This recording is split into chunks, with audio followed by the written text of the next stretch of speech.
Hello friends, मैं अंबिका कुमारी स्वागत करती हूँ आपके अपने चैनल पे।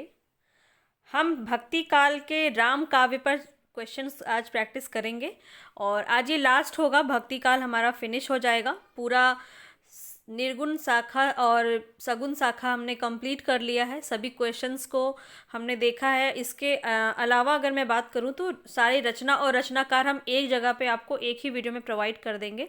जैसे हमने निर्गुण में किया था वैसे ही हम सगुण का कल या नहीं तो परसों प्रोवाइड कर देंगे। पूरा का पूरा रचना और रचनाकाल वहाँ पे आपका होगा। तो नोट्स आपने अगर नहीं भी बनाया है तो भी आपको एक जगह पे वो मिल जाएगा, तो उसकी टेंशन आप ना लें। इसके अलावा अगर आप मेरे चैनल पे नए हैं तो सब्सक्राइब कीजिए, ज़्यादा से ज़्यादा शेयर कीजिए और पसंद आए तो लाइक कीजिए।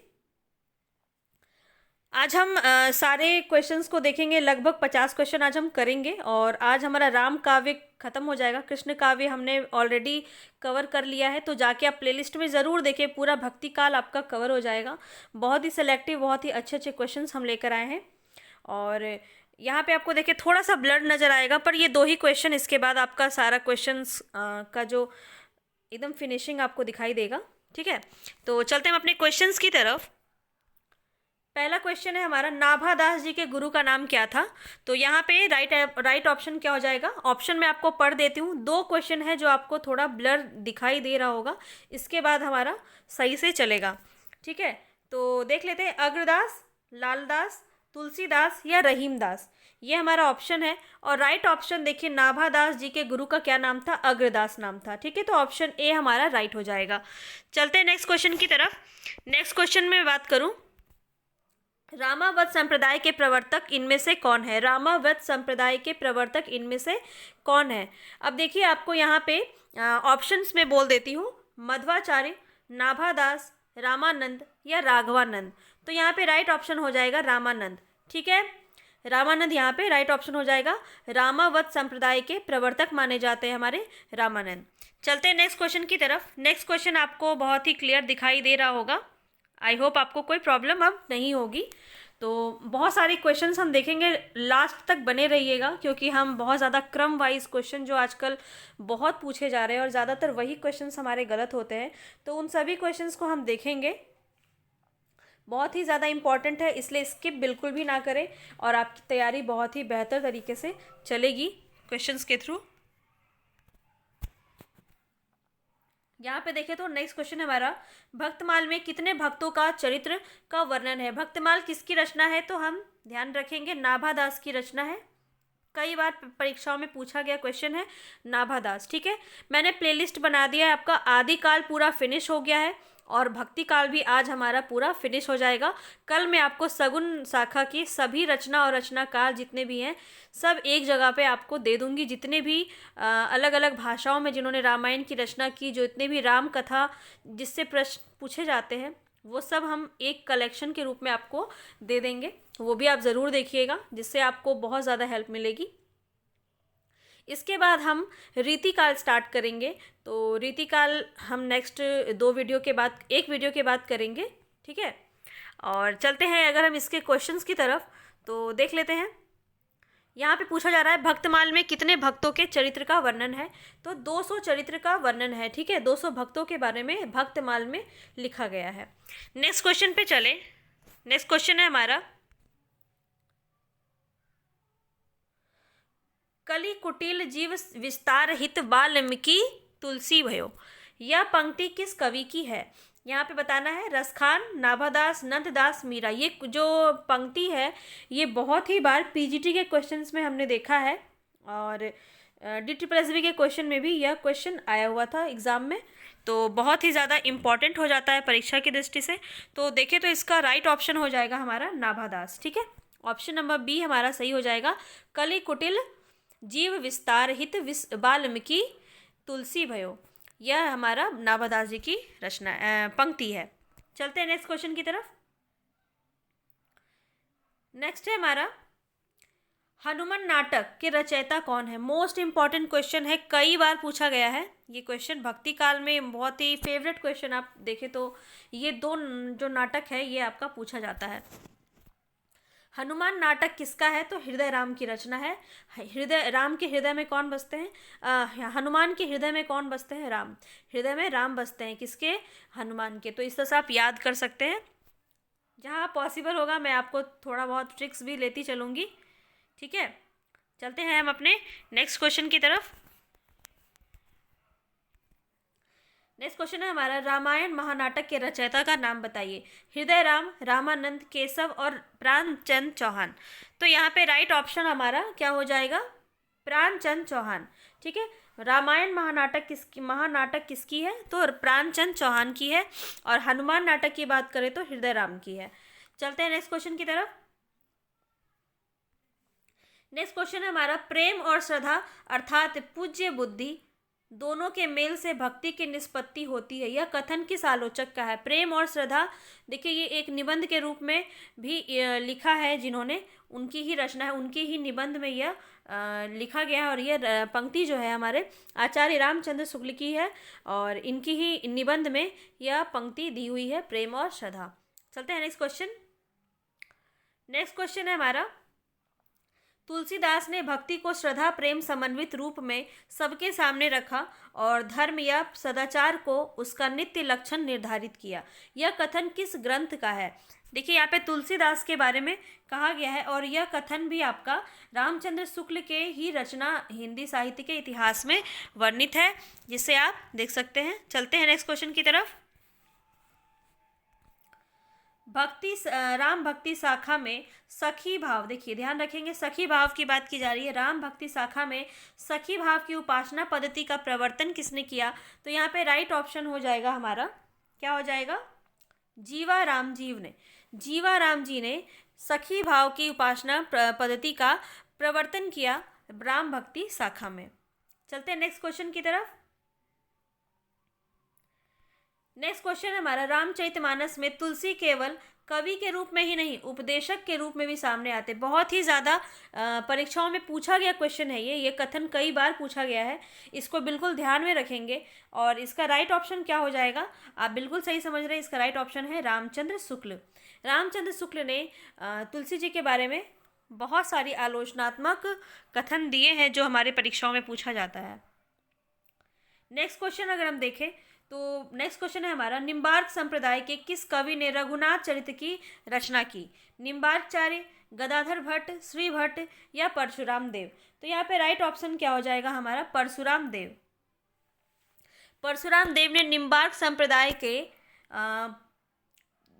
संप्रदाय से यह संबंधित है, और इन्होंने रघुनाथ चरित्र की रचना की है। सीधा सीधा क्वेश्चन यही है, रघुनाथ चरित्र के रचनाकार कौन है? परशुराम देव है।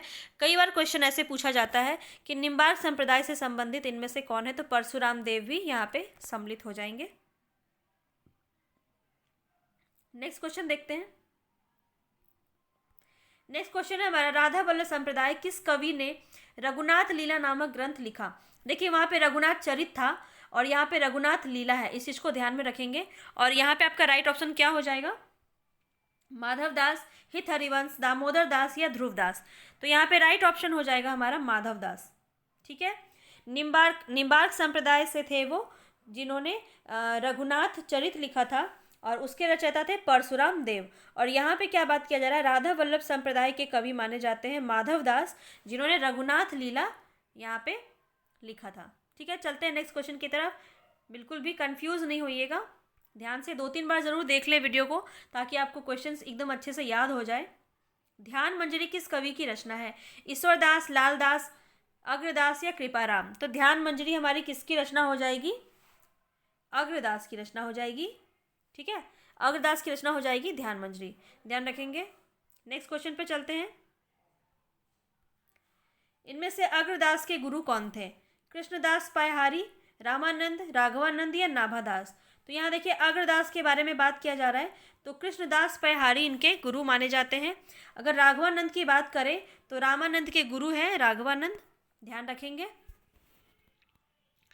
रामानंद के गुरु के बारे में कई बार पूछा जाता है, तो आपको ध्यान रखना है, राघवानंद हो जाएंगे राइट आंसर उसके। यहाँ पे देखिए आपको पूछा जा रहा है ईश्वर दास की कौन सी रचना है, तो देख लेते हैं। राम भजन मंजरी, उपासना बावनी, अंगद पैज या हितोपदेश भाषा?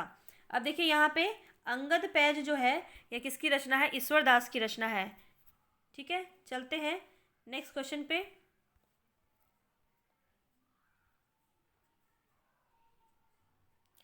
नेक्स्ट क्वेश्चन है हमारा, रामचरितमानस ने केवल लोक और शास्त्र का ही समन्वय नहीं है, गृहस्थ और वैराग्य का, यानी गृहस्थ होगा यहाँ पे, ठीक है, गृहस्थ या वैराग्य का, भक्ति और ज्ञान का, भाषा और संस्कृति का, निर्गुण और सगुण का, पुराण और काव्य का, भावावेग और अनासक्त का, चिंतन का भी समन्वय है।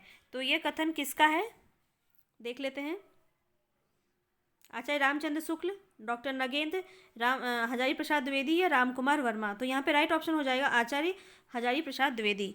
हजारी प्रसाद द्विवेदी की यह पंक्ति है, इसको ध्यान में रखेंगे। इसको आधा पंक्ति भी इसका क्वेश्चन में पूछ लिया जाता है, तो ध्यान में रखिएगा। यहाँ पे देखिए, नेक्स्ट क्वेश्चन पे चलते हैं।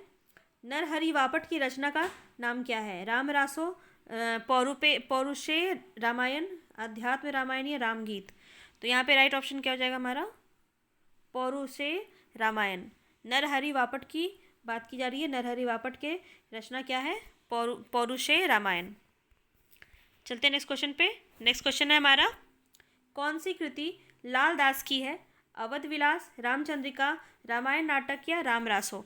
लाल दास की बात की जा रही है, तो यहाँ पे अवध विलास इसका राइट ऑप्शन हो जाएगा। अवध विलास के रचनाकार कौन है? लाल दास। ठीक है, चलते हैं नेक्स्ट क्वेश्चन की तरफ। नेक्स्ट क्वेश्चन है हमारा, राम रासों के रचयिता इनमें से कौन है? राम रासों की बात की जा रही है, हृदय राम, प्राणचंद चौहान, माधव रामचारण, नरहरि वापट। तो यहाँ पे राइट ऑप्शन हो जाएगा माधव रामचारण। माधव रामचारण की ही रचना है राम रासो। ठीक है, चारण या जो चारण जो है आदिकाल को कहा जाता था। ठीक है, तो इस तरह से आप याद रख सकते हैं। चलते हैं नेक्स्ट क्वेश्चन की तरफ। गुरुमुखी लिपि में रामायण की रचना किस कवि ने की? देखिए, बहुत सारे अनेक भाषा में रामायण की रचना की गई है, राम कथा की रचना की गई है। तो मैं आपको एक पूरा ही अच्छे से टेबल के रूप में ही आपको दे दूंगी, जिसमें आपको सारे ही एक साथ इंक्लूड होंगे। और मैंने व्याकरण की भी प्लेलिस्ट स्टार्ट की है, तो आप वहाँ से व्याकरण की प्लेलिस्ट देख सकते हैं और अपने क्वेश्चन प्रैक्टिस करके परीक्षा की तैयारी को बेहतर कर सकते हैं। वहाँ पे लगभग मैंने वर्णमाला को कवर कर दिया है। और इसके बाद देखा जाए तो अलंकार से भी संबंधित 100 प्रश्न हमने किए हैं, जिसे आप जाकर देखें। अभी विराम चिन्ह चल रहा है, इसके बाद हम आगे और भी बहुत सारे टॉपिक्स करेंगे। तो व्याकरण की भी सीरीज़ को आप देख सकते हैं, अपने क्वेश्चंस को लगा सकते हैं। बहुत ही सेलेक्टिव और बहुत ही अच्छे क्वेश्चंस हैं वहाँ पे। लगभग 100 प्लस क्वेश्चन हम करेंगे हर एक टॉपिक से। ठीक है, वर्णमाला तो लगभग 200 क्वेश्चन हो गए, जो कि बहुत ज़्यादा इंपॉर्टेंट है, हर एग्ज़ाम में पूछा जाता है, तो जाकर ज़रूर देखें। यहाँ पे हम देखिए, गुरुमुखी लिपि के बारे में बात की जा रही है, तो इसका राइट ऑप्शन क्या हो जाएगा? प्राणचंद चौहान, हृदय राम, कपूर चंद्र त्रिखा या फिर माधव दास। तो यहाँ पे राइट ऑप्शन हो जाएगा हमारा कपूर चंद्र त्रिखा। ठीक है, गुरुमुखी लिपि में इन्होंने लिखा था रामायण। नेक्स्ट क्वेश्चन के हम देखें, हरि तुम बहुत अनुग्रह किन्हो, यह पद किस कवि का है? तो केशव, तुलसीराम, कृपाराम या प्राणचंद चौहान। तो यहाँ पे राइट ऑप्शन हो जाएगा हमारा तुलसीदास। ठीक है, ये आपको बहुत ही फेमस है और आपने सुना होगा ये पंक्ति। चलते हैं नेक्स्ट क्वेश्चन की तरफ। रामानंद के गुरु का नाम बताइए। रामानंद के गुरु का बाद हमने कई बार इसको चर्चा कर लिया है, राघवानंद यहाँ पे राइट ऑप्शन हो जाएगा। रामानंद के गुरु कौन है? राघवानंद। अवध विलास की रचना, देखिए अवध विलास किसने लिखा था? तो लाल दास हमारे जो थे, उन्होंने लाल दास ने रचना की है। किसकी? अवध विलास की। ये भी ध्यान में रखेंगे। ठीक है, और अगर हम बात करें इनका रचना कब हुआ, तो 1643 ईस्वी में इसकी रचना हुई, अवध विलास। चलते हैं नेक्स्ट क्वेश्चन की तरफ। नेक्स्ट क्वेश्चन है हमारा, ये बहुत ही ज़्यादा इंपॉर्टेंट है, रामचरितमानस की रचना काल, जो आपको कई बार पूछ लिया जाता है, तो ध्यान रखेंगे। 1574 ईस्वी में रामचरितमानस की रचना हुई थी। चलते हैं नेक्स्ट क्वेश्चन की तरफ। नेक्स्ट क्वेश्चन है हमारा, राम कथा से संबंधित किस ग्रंथ में छंदों की विविधता है? तो छंदों की विविधता हमारे किस में है? रामचंद्रिका है। रामचंद्रिका किसकी है? केशव की रचना है रामचंद्रिका। इसकी बहुत सारी विविधता छंदों में देखी जाती है। छंदों का अजायब घर भी इसे कहा जाता है, रामचंद्रिका को। नेक्स्ट क्वेश्चन पे चलते हैं। भरत मिलाप के रचयिता का नाम बताइए। भरत मिलाप की बात की जा रही है, इसको हमने पहले भी देखा था, ईश्वर दास की रचना है भरत मिलाप। चलते हैं नेक्स्ट क्वेश्चन की तरफ। जानकी मंगल किस भाषा में रचित है? तो जानकी मंगल जो है किसकी रचना है? तुलसीदास की रचना है और ये अवधि में रचित है। ठीक है, जानकी मंगल भाषा अवधि में रचित है। नेक्स्ट क्वेश्चन पे चलते हैं। नेक्स्ट क्वेश्चन है हमारा, इनमें से कौन सा ग्रंथ रीति निरूपक नहीं है? हित तरंगिनी, साहित्य लहरी, कवितावली, रसमंजरी। देखिए आपका हित तरंगिनी भी रीति निरूपक है, साहित्य मंजरी भी रीति निरूपक है और रसमंजरी भी रीति निरूपक है। तो कौन सा नहीं है? कवितावली यहाँ पे राइट ऑप्शन हो जाएगा। चलते हैं नेक्स्ट क्वेश्चन पे। केशव का रीति निरूपक ग्रंथ कौन सा है? यहाँ पे केशव की बात की जा रही है, यहाँ पे सारे ही रचना उनकी ही है, लेकिन अगर हम बात करें रीति निरूपक ग्रंथ में शामिल कौन सा हो जाएगा, तो कवि प्रिया यहाँ पे राइट ऑप्शन हो जाएगा। कवि प्रिया रचना जो है इनकी रीति निरूपक ग्रंथ के अंतर्गत आती है। नेक्स्ट क्वेश्चन देख लेते हैं। तुलसीदास इनमें से किस कवि के समकालीन थे? तुलसीदास के बारे में बात की जा रही है, तो ये रहीम दास के भी समकालीन थे, रसखान के भी समकालीन थे और नाभादास के भी समकालीन थे। तो राइट ऑप्शन हो जाएगा ऑप्शन नंबर डी। ठीक है, नेक्स्ट क्वेश्चन पे चलते हैं। नेक्स्ट क्वेश्चन हमारा सुमेलित क्वेश्चन है, बहुत ही ज़्यादा इंपॉर्टेंट क्वेश्चन है ये, इसको ध्यान में रखेंगे। यहाँ पे देखें तो हम मिलान कर लेते हैं। रामचरितमानस किसकी रचना है? तो ये तुलसीदास की रचना है। रामचंद्रिका की बात करें तो ये केशव दास की रचना है। अवध विलास किसकी रचना है? लालदास की। और भरत मिलाप किसकी रचना है? ईश्वरदास की। कई बार हमने इसको देखा है, तो इस तरह से ये हमारा राइट ऑप्शन हो जाएगा। चलते हैं नेक्स्ट क्वेश्चन की तरफ। नेक्स्ट क्वेश्चन हम देखें तो कालक्रमानुसार यहाँ पे पूछा जा रहा है, तो यहाँ पे राइट ऑप्शन क्या हो जाएगा? ईश्वरदास, तुलसीदास, केशवदास और नाभादास। यहाँ पे राइट ऑप्शन हो जाएगा ऑप्शन नंबर बी। अगर मैं बात करूँ ईश्वरदास की, तो 1480, आप इसको नोट कर सकते हैं, 1480 इनका जन्म माना जाता है। तुलसीदास की बात की जाए तो यहाँ पे आपका 1532 इनका माना जाता है जन्म। और केशवदास की बात करें तो 1555 और नाभादास की बात करें तो यहाँ पे 1570 हो जाएगा। ठीक है, चलते हैं नेक्स्ट क्वेश्चन की तरफ। यहाँ पे देखें तो कौन सा फिर से अगेन वही क्वेश्चन है, ये संत काव्य से लिया गया है, इसको भी आप ध्यान में रखेंगे। इस तरह के क्वेश्चन हमने किए हैं संत काव्य की, जब हमने क्लास ली थी तो वहाँ पे हमने इस तरह के क्वेश्चन किए हैं। तो अब तक आपने अगर देखा होगा तो आप इसका आंसर बिल्कुल कर पाओगे।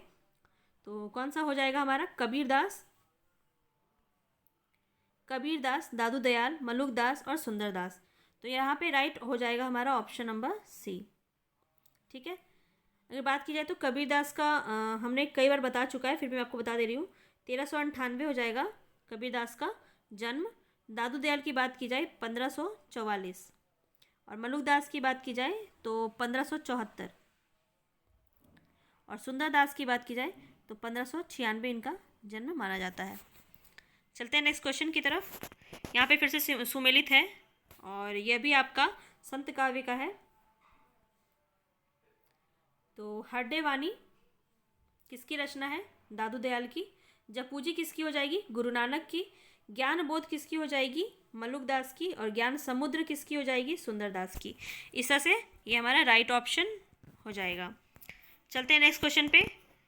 देखिए ये तो हमारा एक तरह से गद्यांश की तरह है, इस क्वेश्चन को हम स्किप करते हैं क्योंकि इस तरह क्वेश्चन तो आप कर लोगे, है ना। ये देखिए आपको दिख रहा है, हम आगे बढ़ते हैं। देखिए यहाँ पे एसर्शन से मिलके क्वेश्चन है।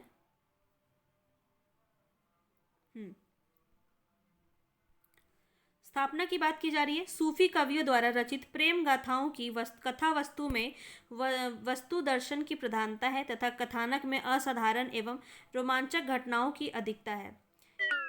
और इसका रीज़न अगर हम देखें तो जायसी के पद्मावत की कथा वस्तु में अपेक्षित गति न होकर शिथिलता है। अनेक वस्तु वर्णन हटा देने पर भी मूल कथा में व्याघात नहीं पड़ता है। तो यहाँ पे आप देखें तो क्या बात किया जा रहा है, ये दोनों ही बात यहाँ पे सही हो रही है, तो इसलिए राइट ऑप्शन हो जाएगा हमारा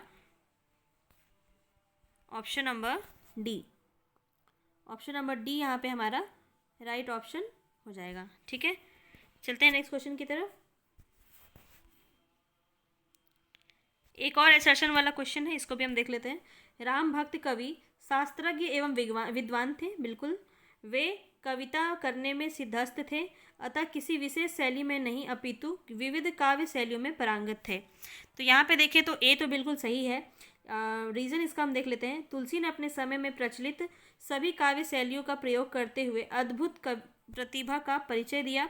उनके बाद के राम भक्त ने भी विविध काव्य शैलियों में अपनी रचनाओं में किया। तो दोनों ही हमारे यहाँ पे सही हो रहे हैं, तो इसलिए राइट ऑप्शन हो जाएगा हमारा ए और आर, दोनों ही सही है। ठीक है, तो इस तरह हमने देख लिया। अब हम देखते हैं सुमेलित क्वेश्चन, जो बहुत ज़्यादा इम्पोर्टेंट है। भक्तिमाल की रचना किसने की थी? तो नाभादास ने की थी। राम रक्षा स्तोत्र की बात करें तो यह किसकी रचना है? रामानंद की रचना है। जानकी मंगल हमारे तुलसीदास की रचना है और कवित रत्नाकर सेनापति की रचना है। तो 1 का 4 इस तरह से देखिए, हमारा ऑप्शन नंबर सी यहाँ पे राइट ऑप्शन हो गया। ठीक है, चलते हैं नेक्स्ट क्वेश्चन की तरफ। नेक्स्ट क्वेश्चन है हमारा, इसमें से कौन सा आरोही कालक्रम के अनुसार सही होगा? तो यहाँ पे राइट ऑप्शन हो जाएगा हमारा ये वाला, हमारा सही हो जाएगा। पहले ईश्वरदास हैं, तो भरत मिलाप किसकी रचना है? ईश्वरदास की रचना है। फिर तुलसीदास हैं, फिर केशव हैं और फिर सेनापति। तो ये हमने आपको स्टार्टिंग में भी इधर आगे भी बताया है, इसलिए राइट ऑप्शन आप इसको देख सकते हैं। चलते हैं नेक्स्ट क्वेश्चन पे। नेक्स्ट क्वेश्चन है, रामायण सुमेलित कर लेंगे इसको। रामायण किस संस्कृत में रचा हुआ है? भाषा के बारे में यहाँ दिखा रहा है, तो रामायण हमारा संस्कृत में है। रामचरितमानस क्या है? ब्रज अवधि में है। और विनय पत्रिका हमारा ब्रज भाषा में है। और साकेत जो है खड़ी बोली में है। ठीक है, नेक्स्ट क्वेश्चन देख लेते हैं। नेक्स्ट क्वेश्चन है हमारा यहाँ पे ऑप्शन नंबर बी सही हो जाएगा। अंगद पैज ईश्वरदास की रचना है। अगेन यहाँ पे भी आप देखें तो राइट ऑप्शन आपको रामचरितमानस में तुलसीदास और रामचंद्रिका हमारा केशवदास और साकेत मैथिली शरण गुप्त की रचना है। आगे बढ़ते हैं। अब यहाँ पे देखेंगे तुलसीदास, यहाँ पे आपको रचना समय का बात किया जा रहा है, जीवन काल का बात किया जा रहा है। तो तुलसीदास के हो जाएंगे यहाँ पे 1332 से 1623 ईस्वी। ठीक है, केशवदास की बात करें तो 1555 से 1617 ईस्वी। ईश्वरदास की बात करें तो 1480 से 1550। देखिए ये सबसे पहले, इसलिए इनकी रचना को हम आगे रखेंगे क्रम में भी। नाभादास की बात करें तो 1570 से 1650 ईस्वी। इस तरह से ये हमारा राइट ऑप्शन हो जाएगा।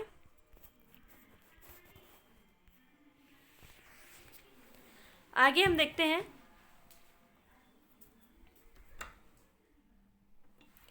भरत मिलाप, कवित रत्नाकर, पार्वती मंगल और रामायण महानाटक। ये सभी क्वेश्चन, ये सभी रचना को हमने देखा है इससे पहले भी। तो भरत मिलाप यहाँ पे क्या हो जाएगा? ईश्वरदास, कवित रत्नाकर सेनापति, पार्वती मंगल तुलसीदास और रामायण महानाटक जो है प्राणनाथ चंद चौहान की रचना है। ये हमने देख लिया था इससे पहले भी। नेक्स्ट हम देखते हैं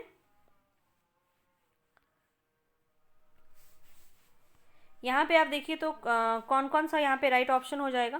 तो राइट ऑप्शन हो जाएगा हमारे यहाँ पे ऑप्शन नंबर सी। तो राम रक्षा स्तोत्र किसकी रचना है? और रामचरितमानस, ये सब हमने देखा था अभी, जस्ट रिपीटेड क्वेश्चन है। चलते हैं नेक्स्ट क्वेश्चन पे।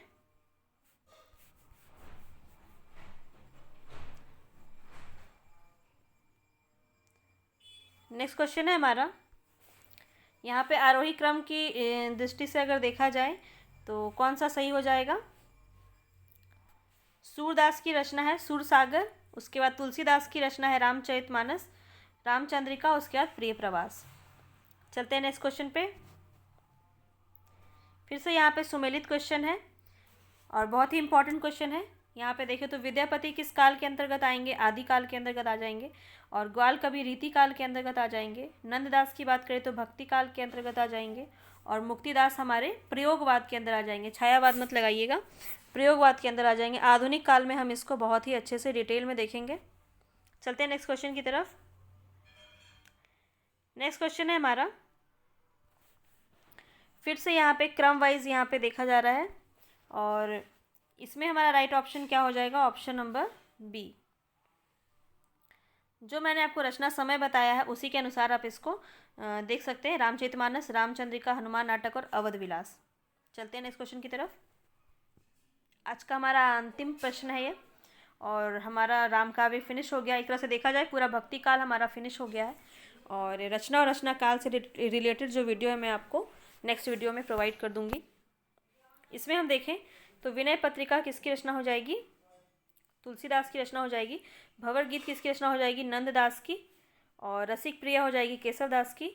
और अवध विलास की बात करें तो ये हो जाएगी लालदास की रचना। ठीक है, तो कैसा लगा क्वेश्चन ज़रूर बताइएगा, और पसंद आए तो लाइक कीजिएगा, साथियों के साथ शेयर कीजिएगा। मिलते हैं नेक्स्ट वीडियो में नेक्स्ट टॉपिक के साथ, तब तक के लिए थैंक यू, धन्यवाद।